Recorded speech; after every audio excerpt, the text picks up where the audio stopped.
what the Middle East see most of the time is that the technology that you bring, you come in with technology, with experience, with exposure, that has a certain value, and they're willing to talk to you. So you must have certain weights when you go there. I think they want something, they want to get it done. There's investment, infrastructure, and they see that as a future for them. They have a big picture. They want to get there, and they're willing to fund it. If you're into the perfumeries, I think that it's a very good market to be in, although it's very competitive, but there's a need. Yeah, so if we could be able to do target marketing, I think the business is growing. Okay. And that's why I fall in love with Middle East, and because I know what is the right product to sell in the right region.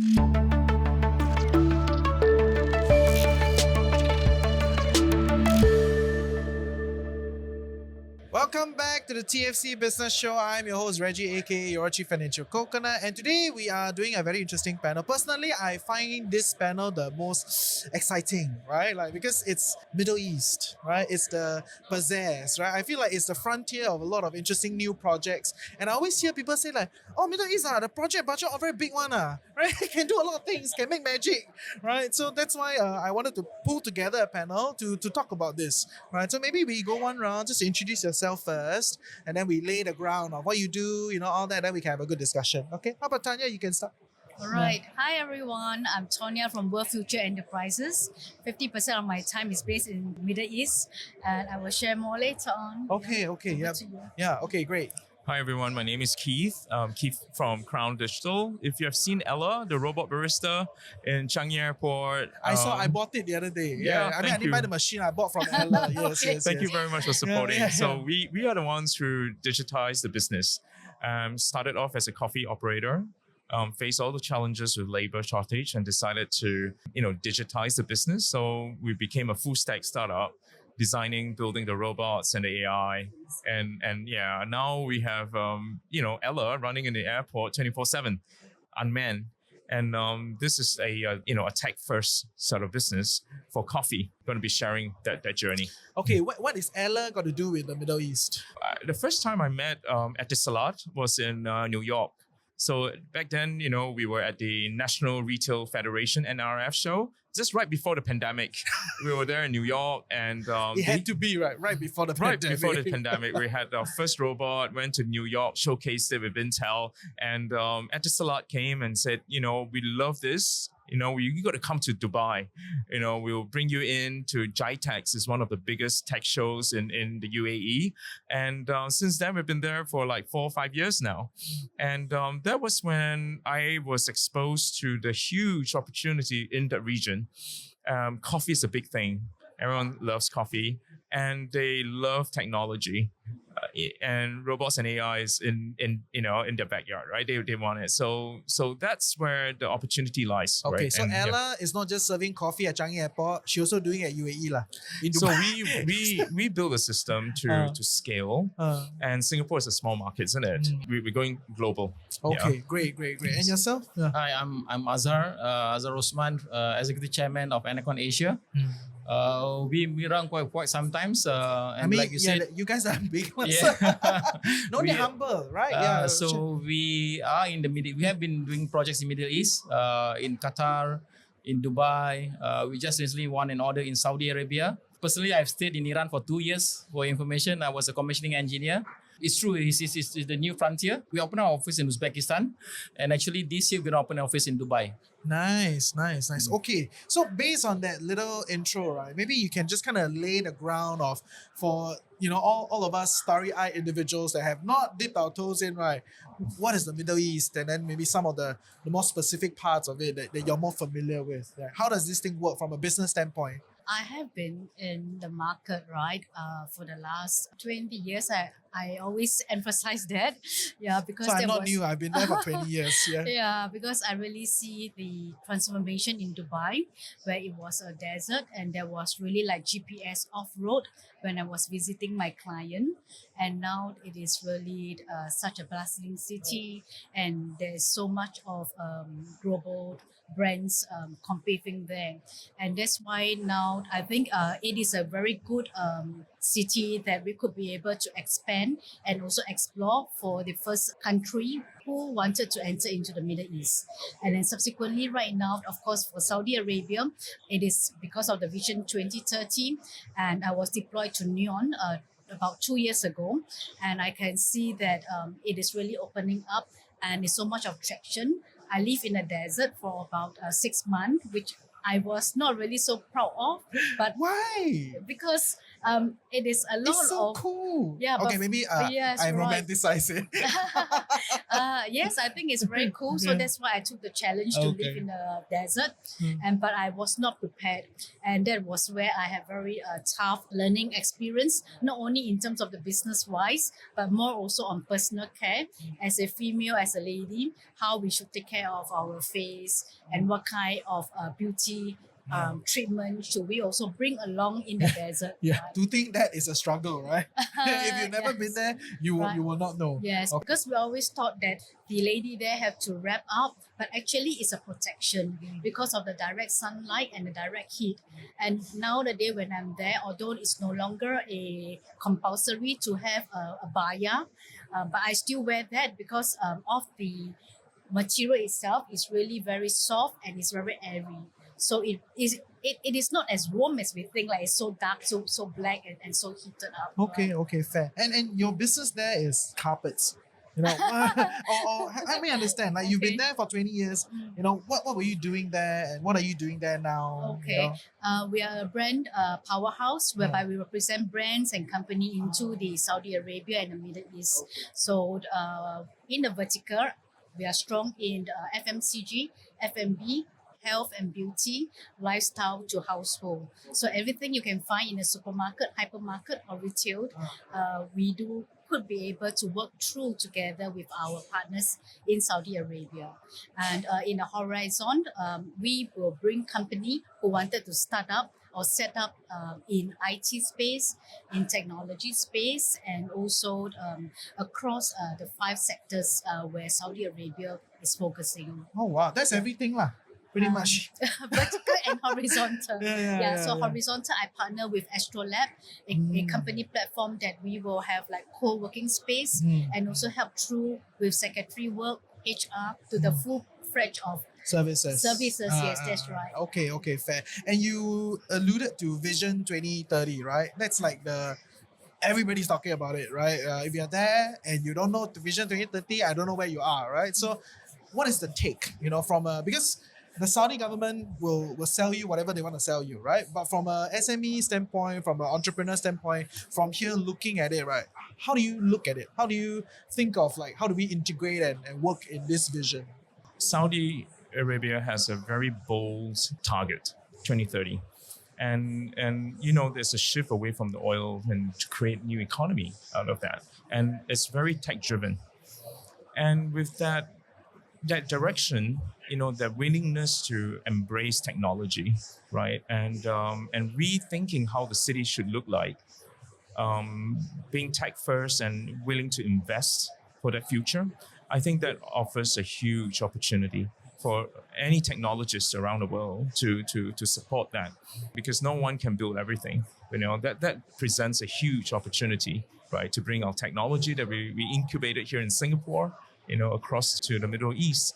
Yeah, so that to me that presents a huge, a draw for me. Yeah. So as long as you are in the tech space, you have a stack, you've piloted something that works here, then you should definitely go there and just kind of see how you can integrate it. Is that what the blanket statement? Definitely, and being Singaporean, we Very when scared. when we tell them like I'm from Singapore, we have a good reputation. Really? Yes, we do. So we the do. Singapore brand stands in the Middle East. Yeah, it we does. we does. do, yeah. Tell us more, because government always say Singapore brand. Not saying it's bad, but what is your lived experience with this like Singapore brand being like embraced in the Middle East? Like anybody? We have a very good reputation. Huh? Yeah. Really? I think globally, people realize, we are, we came from a very small little village, and we have a rule of law. We're a financial hub.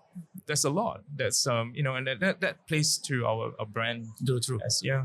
I totally agree, and this from experience that I travel many countries, Bangladesh, Uzbekistan, and so on.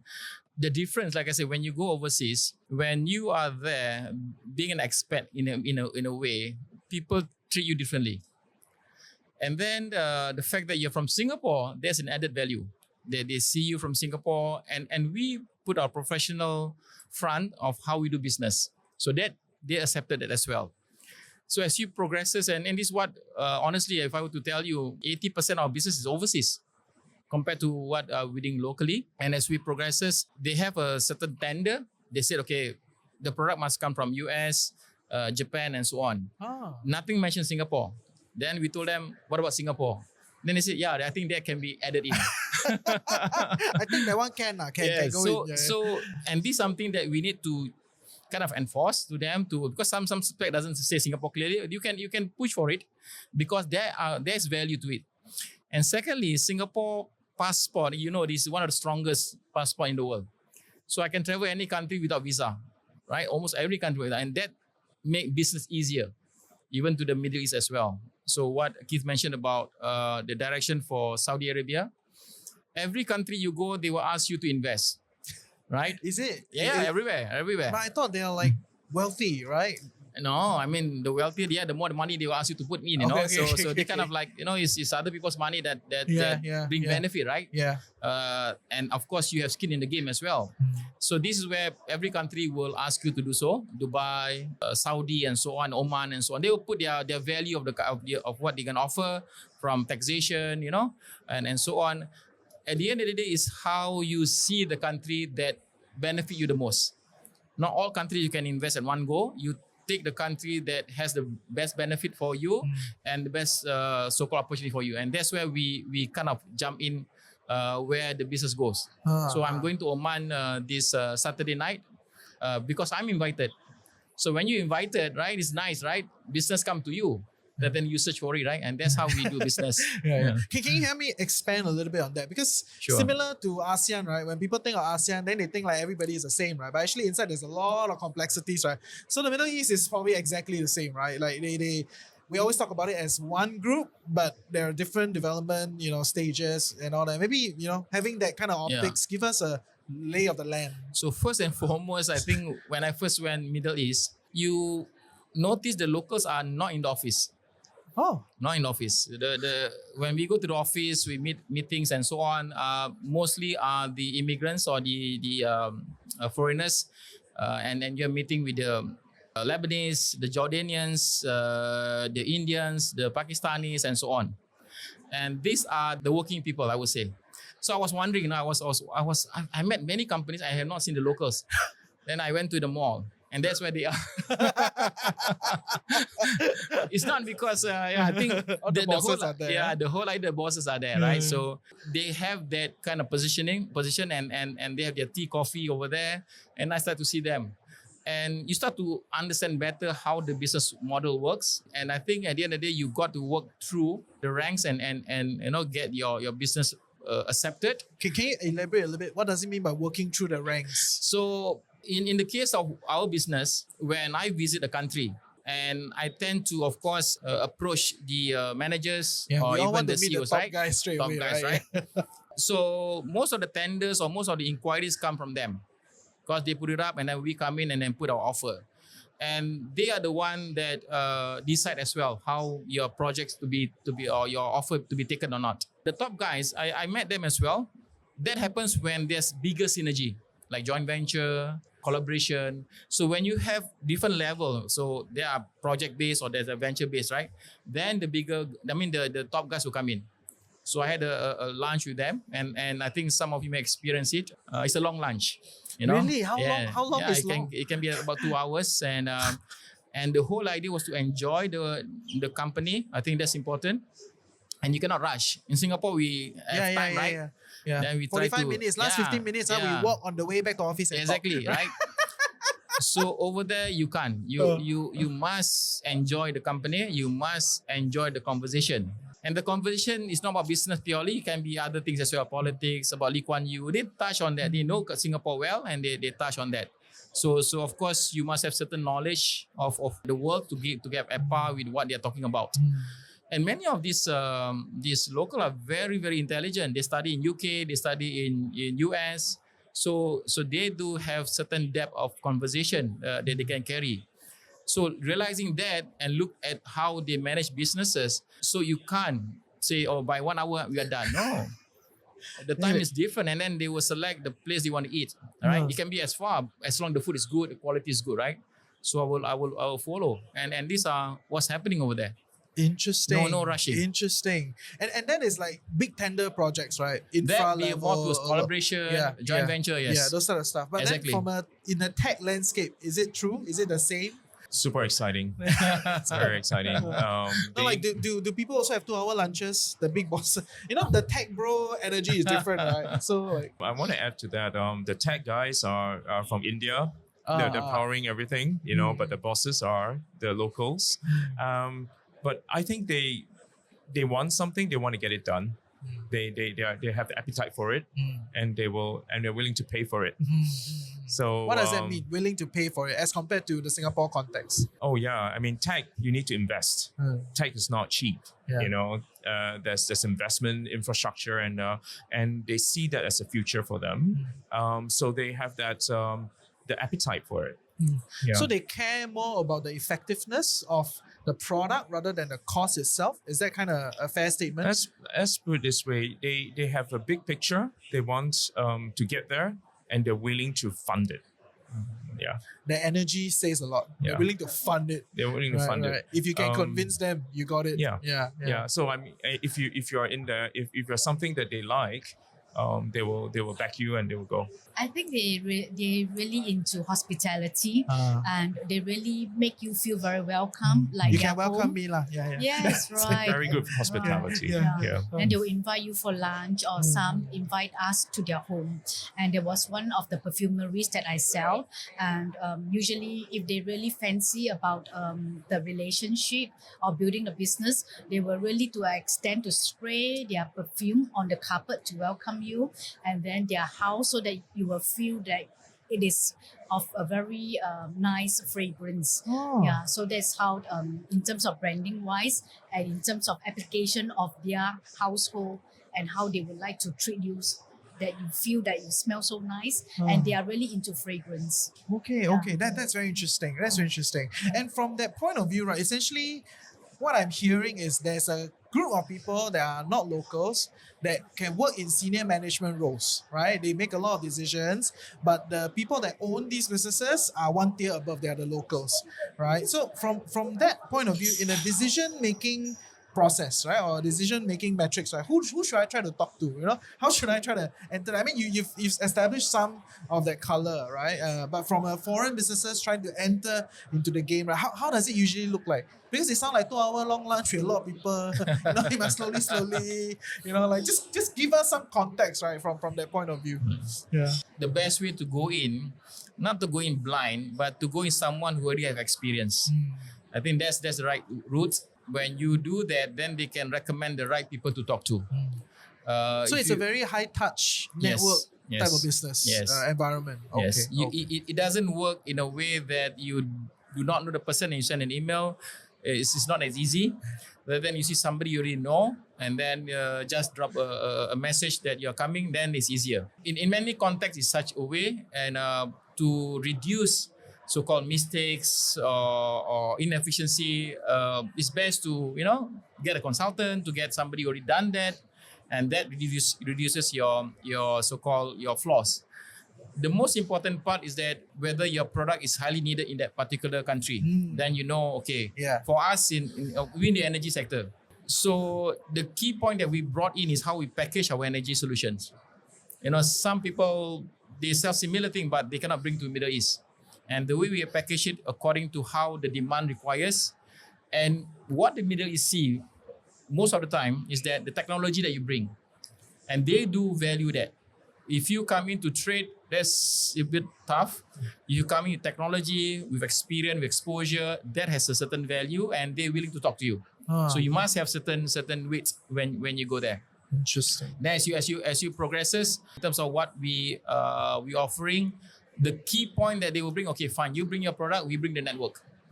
And that's where the collaboration must happen. You don't go there on your own, try to do everything. It may work in the beginning, but you get tired. Okay. So now our company, we tend to collaborate more. We have our own office.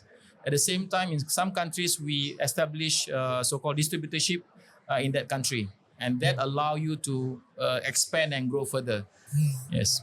Can we kind of like segmentize Sure. and break down the Middle East a little bit more? You know, like when you talk about like demand, you know, like you want to see, it's definitely not across the board. Everybody wants the same thing, right? Yep. So who is looking for what? What are some interesting things that, you know, these different nations in the Middle East are looking for? You know, so that Okay. our audience, you know, in Singapore, Malaysia can know, oh, they want this. Okay, I have this. Let's go.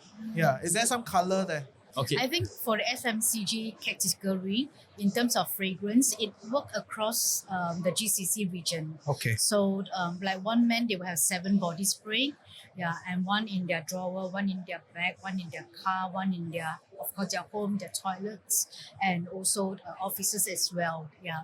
And that's why if you're into the perfumeries, I think that it's a very good market to be in, although it's very competitive, but there's a need. Yeah, so if we could be able to do target marketing, I think the business is growing. Okay. And that's why I fall in love with Middle East, and because I know what is the right product to sell in the right region.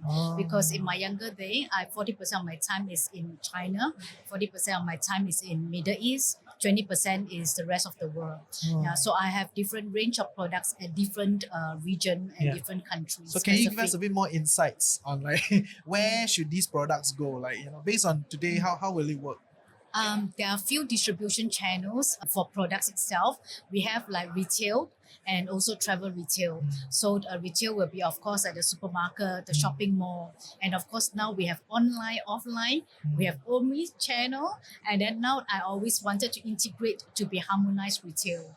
So have you heard of harmonized retail? No. Oh, okay. Essentially just the data set getting looped together for better marketing decision at the back. Lah. Yes, Okay, yes, okay. that's right. Yeah, Yeah, and it come with experience. Like what you have created for us is like really engaging with the consumer conversation, so that is where you can let your customers Yeah, feel yeah, and touch yeah. and experience the brand. Yeah. I think nowadays the total ecosystem of retail is different. Okay, I'm gonna push you a bit more, right? So, Oh, dear. so from a brand perspective, right, like all these Singapore brands, Malaysia brands, they want to enter. I mean, you said that you have quite some experience across the board, right?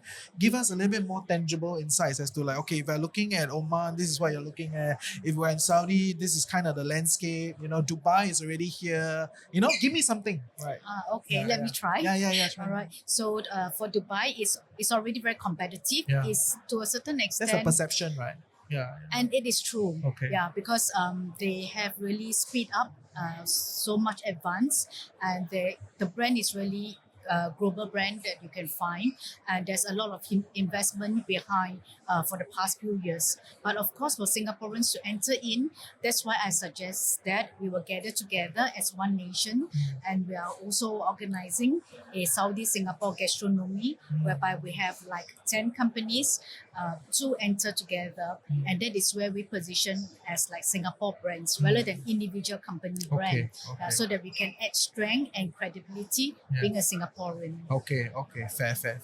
Any things to add from a different dynamics, you know? I based on what I've seen, if you look at category of industry, education is always in need over there. Always. Education is Why? always.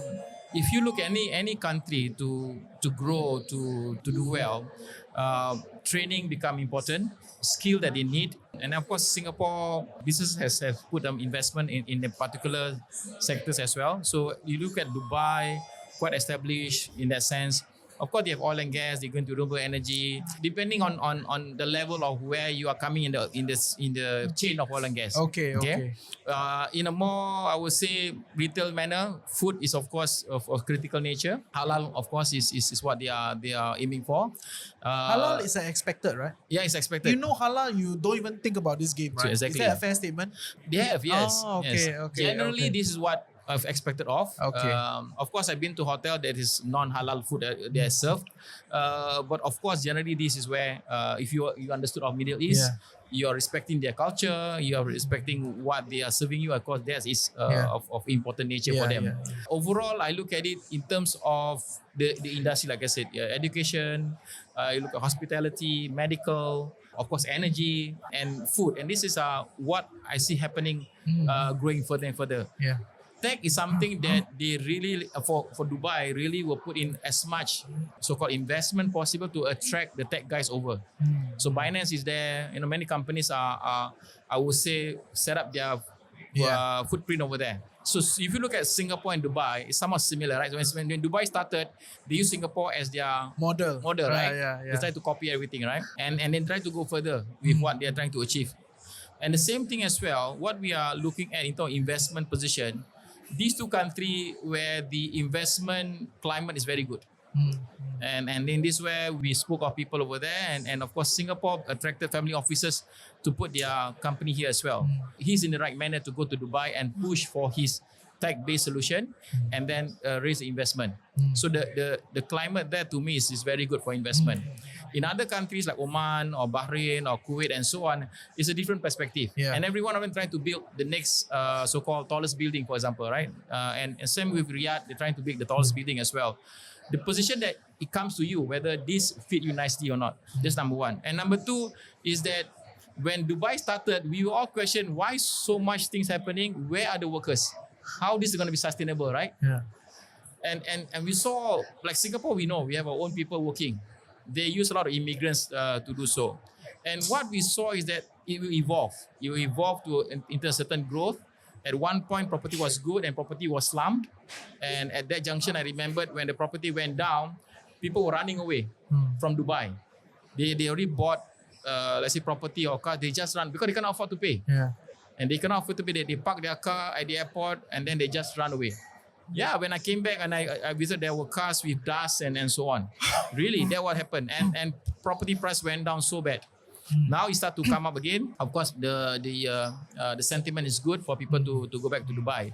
At the same time, when you have that kind of direction, Dubai become so congested. Right? So congested in that manner, right? So you got to see how you look at it. And one time I went to a meeting at a very high end, and company like Burberry's, the Burj Khalifa, all that kind of position, right? So I went to this meeting, and so my client, he stayed there, and he ordered food, right? To me, it's overpriced. $6 of Coca-Cola. It's always overpriced, Price, bro. right? Yeah, I transit at the Dubai airport. I'm like, what is this price? Exactly, right? For that particular part, I look at it, the same can I can buy $1. It can be 6 times the price or 10 times the price, right? And I think when people who has money, they can spend, they can splurge, right? And at the end of the day, honestly, it's the point of is luxury looking for or a certain kind of satisfaction you're looking for. The best value given to you is that what make you feel happy. And what I felt that anywhere you go, honestly, like I say, I stayed 2 years in Iran and 1 year in Japan, 2 years in UK. And the way I look at it, every place is home. As long you make yourself comfortable, that's the key, right?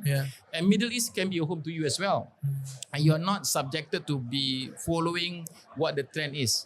And they try to make Middle East, especially Dubai, bringing all the rich and famous into the country. So when they set up that kind of positioning, you have these high net worth people, right? That push the value, and whether you want to be part of it or you don't want to be part of it is your choice. But I think the best way is to be who you are and to do the business that you want to do. Don't accumulate what they are doing right now. Actually, if you don't mind me asking, how is Iran? Iran, right? Because my friends run data center, right? They say it's a great business if you enter Iran, right? So there's the whole mechanics around there, right? But we as business people, we want to look at what is interesting, right? So how is Iran like? Is this mystical? No, I had the best time. Honestly, I had the best time in Iran. Great food, beautiful people, kind, gentle. What you saw in the media is the opposite. Total opposite, honestly. And I can stay there without any worries. The media showed certain aggression, not so.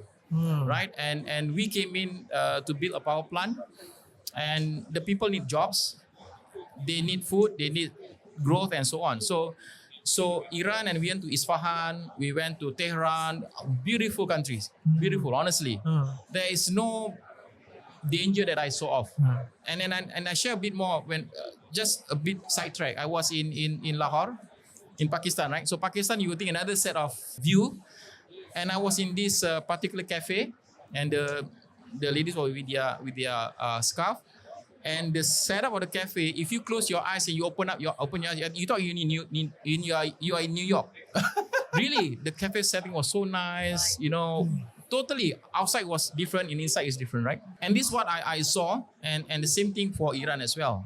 And Iran has so much culture heritage that it if you is, go it there, is. it's so much to learn as well. And the Persian Empire is actually in Iran. Exactly. Right? Yeah. In So Iran. is there a lot of things to do also, right? Yeah, Like, yeah. a lot of business. Like since we're on it, right? Like what interesting things, or like opportunities if you with buy Iran? your leather jacket, it's highly cost effective over there. I bought jackets, right? And those are made in Iran. And because it originated there, the price is very, very reasonable. So if like your leather wallet, your leather belt, all that, right? Are made there. And if you want to import out Carpets, and then sell it into here, you can do so. Okay. So it's less about bringing businesses in, but also a You lot can about bring this bringing out. things Yes, out. There. yes, Okay. correct. Yeah. Correct. You sound like you have a decent understanding of it. Like, yeah. What is the tech I've point of view? Iranian friends, the best. Right? There's so much history. Yeah. And what you see on news is so different Yeah, from the people yeah. there. Very nice people. I want to talk about Dubai. Dubai is like the gateway. If you have any new tech, Dubai will be the place to see. You start there, right? It was it's like Singapore when all the tech, our neighboring countries will come to Singapore to see it.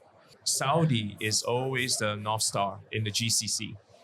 Getting into Saudi is where the consumption and the size and the opportunity is. Dubai is a gateway. It's easy to do business, but everyone's eyeing on the Saudi market. Yeah. Okay. That's the consumption. Fair, yeah. fair. But can I push a little bit on that? Because every time I go to those tech fairs, startup fairs, Bahrain has a big booth, Qatar has a big booth. Everybody wants you to go there instead of Dubai, right?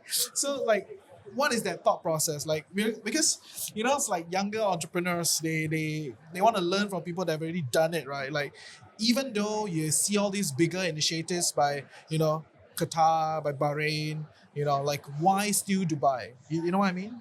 I think Dubai has a very good network, and it was initially modeled, on Singapore. And I think when I arrived in Dubai, I felt like everything works. Abu Dhabi will want to attract more people there as well. But I think the connectivity, the airports, they have built that. That's why Dubai is what it is today. It's not just for conferences, it's fun. There are activities to be done, and they knew where they are strong at, and they kind of positioned themselves that way. And I think they have organized it really well. Okay. Yeah. Okay. I definitely resonate that because So I Dubai really is a stop. yes, and every time when I'm within the region, Oman, Bahrain, Qatar, Kuwait, because that is where I base myself in Dubai, and I travel out to the different city. And now before I go to Saudi, I also stop by Dubai. I felt that Dubai is really so much to offer, so much attraction, and especially for ladies, we have so much to do there. Their spa are really top of the class, top of the world. The food, fine Make dining me as feel well. like going to try, Yeah, right. Indeed, must come over, right? And I always would love to host a business delegation to Saudi, and of course, I would encourage to stop by Dubai. Fair, Yeah, fair, fair. Okay. It's the ecosystem. Oh yes, exactly. That's right. Building up the Platform, ecosystem, right? the Yeah, platform, yeah. and that's a very strong. I mean, I watched the video when I first went on Emirates flight. That's all you can reference. Right? First time go there, watch a video. On the flight, it's Yeah, about the how Dubai was built. That it was a desert. Yeah. And how they built the port, how they built the best airline. In Emirates, and the connectivity and transform that space. I think that's the ecosystem that has really worked. Okay. And fair. I can stop over Dubai airport for 10 hours. And that is how much I love the airports and the vibrance of Dubai. But it's very expensive. but okay, so but on that ground, everything sounds very rosy, right? Like, what about taxes? What about business environment there? What about currency fluctuations? All these things. Any thoughts? So that we can give a rounder picture to to our SME, bosses? I think sometimes if you don't, it could take longer to get things happening. You need to really reach out to the right and find your champions who champion you and really and the same internally ideas hold, right? Finding a champion takes time. find a champion and go up and get the job done. Any thoughts on especially this currency thing? So if you look at I would say the challenges, it looks rosy, of course. Yeah. There are issues you must understand. I think just one part is the temperature. It's not like Singapore, right? 30 degrees and so on. It can go up to 48, 49, 50, right? So there's one time I went with my coat and tie. After a few hours, I take it out, right? So that's one thing that you got to understand. Of course, there's cold season and then there's this hot season. In terms of the currency, it's somewhat stable. And if you look at Oman is even stronger compared to Dubai, and Saudi is in between. So you must know how these are done. But in terms of the stability is there because there's no voting and on anything of us and to change government, no. So there's a good side where the government is stable, they have a certain direction, and this is where they want to go, right? So either the government be very, very gung-ho, like Dubai, want to go forward, or government, I'm fine with where we are, and then we are okay with that. So there's stability, I would say. In terms of, I would say, working culture-wise, do understand that you might go to certain country, you realize it's like India. It's like, because similar people are there. It's not the locals are there. There's a lot more foreigners than a lot of locals, foreigners right? out there, correct. Okay. Correct. So you must be aware of that. Okay. So far, we don't see any major issue that we felt threatened. If you look at other countries, do have certain kind of risk and challenges, but in Middle East not so. Okay. But at the same time, like I said, the pace of business is not as fast as Singapore, and you must be able to adapt to that. Okay, fair. What about taxes? Because it's synonymous with tax-free in Yes. some ways, right? But Correct. is it true? Looks like it's changing. What's going on? So if I can add that one, because initially there's zero tax, both on corporate and income. Both. Wow. Yes, that's why some people said go and work in Dubai because zero income tax. And it's good, actually you get 100% of your income, right? And what has happened now, they are injecting new rules. And one of the rules, because we're setting up our office in Dubai, there's a 10% corporate tax now. They're going to introduce, right? Compared to Singapore, I think about 17%, and other countries a certain level and so on. But in the beginning, like I said, there's very little tax imposed on that country. And I think this is quite a tax haven if you imagine going forward. Setting up the offices is quite fast as well. I mean, certain degree of expectation that you must submit certain kind of document and so on. But overall, when I look at it, you can still do business from Singapore. However, in any country you do, it is easier when you have a local representation or local office. Yeah.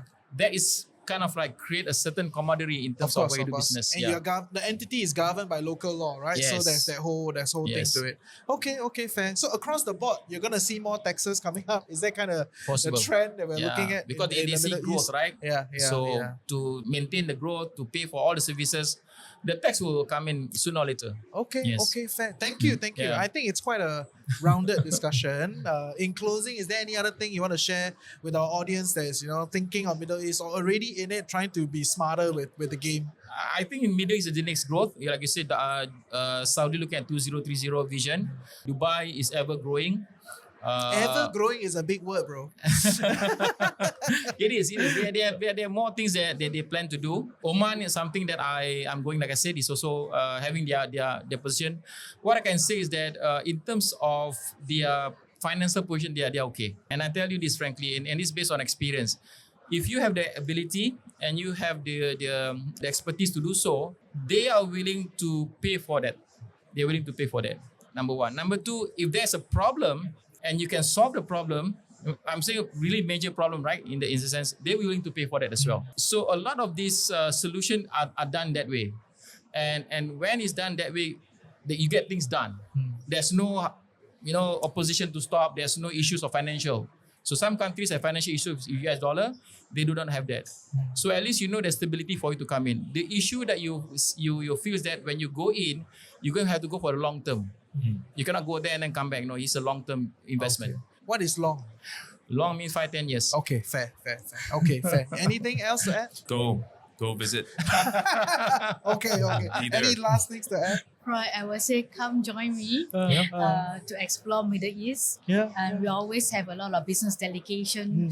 And recently in January, we also host a minister level kind of Nice. G2G, B2B, and also the B2C as well. So depend on what type of business that we are looking into, but definitely in terms of consumer, that is where my strength is. And then I would love to welcome more Singapore brands and then to really connect and to fly our Singapore flat high. Yeah, great. So if you want to connect, I think LinkedIn is a good place, Yes, right? yes. So follow their LinkedIn. Yes. And that's it for the TFC Business Show. Okay, take care. Bye. Thank you.